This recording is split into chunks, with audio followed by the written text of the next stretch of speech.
A novel, Fern, Keeper of the Mushrooms, by Nettle Thorne, narrated with the help of AI. Prologue, alive with secrets. The forest was alive with secrets. Beneath the towering oaks and pines, a hidden world thrived, cloaked in shadows.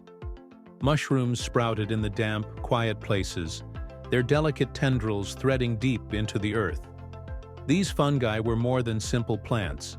They were the silent lifeblood of the forest, linking the trees, the soil, and the creatures who called it home.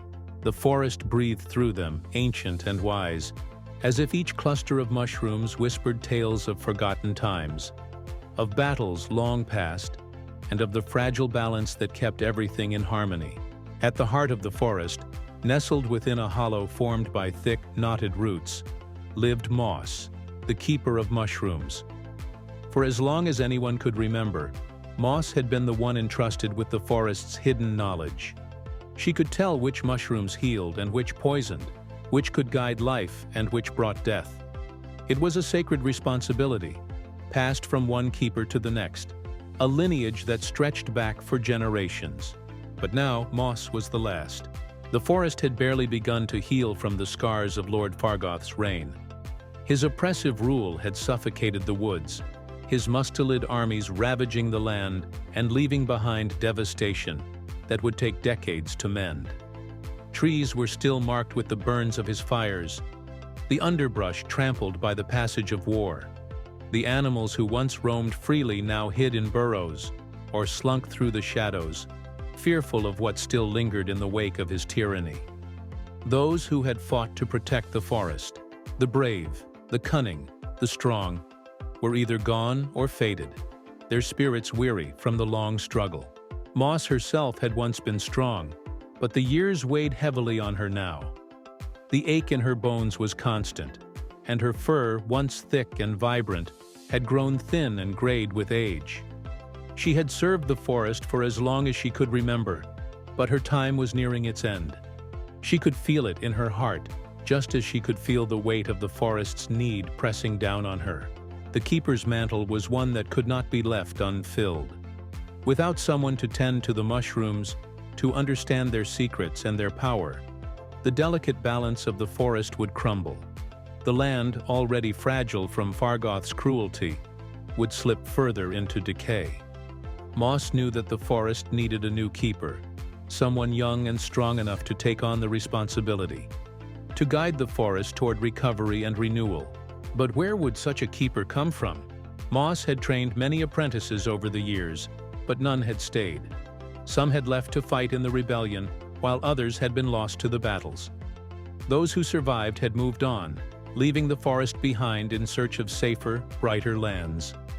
Moss had long since given up hope that another apprentice would come, someone worthy to carry on the role of keeper.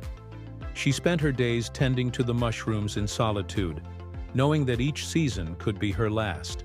The forest itself still bore the signs of its suffering. There were patches where the ground refused to grow anything at all, where the life had been scorched from the soil. Trees stood in twisted forms, their limbs gnarled and broken.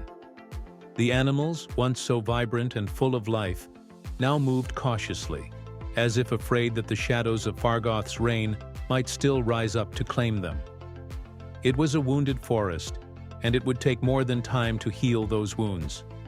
It would take someone who understood its delicate rhythms, someone who could nurture it back to life. Moss knew the forest would eventually heal, but only if it had the right guidance. It needed someone who could listen to its whispers, who could read the signs written in the delicate spores of the mushrooms and in the movement of the creatures beneath the canopy. Someone who could sense when the balance was shifting, and who could act quickly to restore it. In the quiet of the hollow, Moss bent low to examine a cluster of delicate mushrooms growing in the shade of a great oak. Their thin stems quivered in the faint breeze, their caps gleaming in the soft light. These were the mushrooms that had been Fargoth's undoing, the very fungi that Moss had used to weaken his forces during the final days of the rebellion. It had been a subtle, quiet victory, the kind that only someone with Moss's knowledge could have brought about. She had used the forest's own strength to protect it from harm, But now that strength was fading, just as she was. The forest, fragile and scarred, needed a new guardian. And though Moss had searched and waited, no one had come. She was the last keeper, and unless fate had other plans, she feared the title might die with her. As the light dimmed, Moss straightened, her old bones creaking in protest. She looked out over the vast expanse of the forest, her heart heavy. She had given everything to this place, and still, it was not enough. But even in her weariness, there was a flicker of hope. Hope that the forest, wounded but still alive, would endure. Somewhere out there, perhaps, the forest had already chosen its next keeper. All Moss could do now was wait and trust that the forest would find its way, as it always had. The battle against Fargoth was over, but the real work of healing had just begun. And though Moss's time was coming to an end, she would see this through for as long as she could, until the forest no longer needed her. The forest would survive. It always did.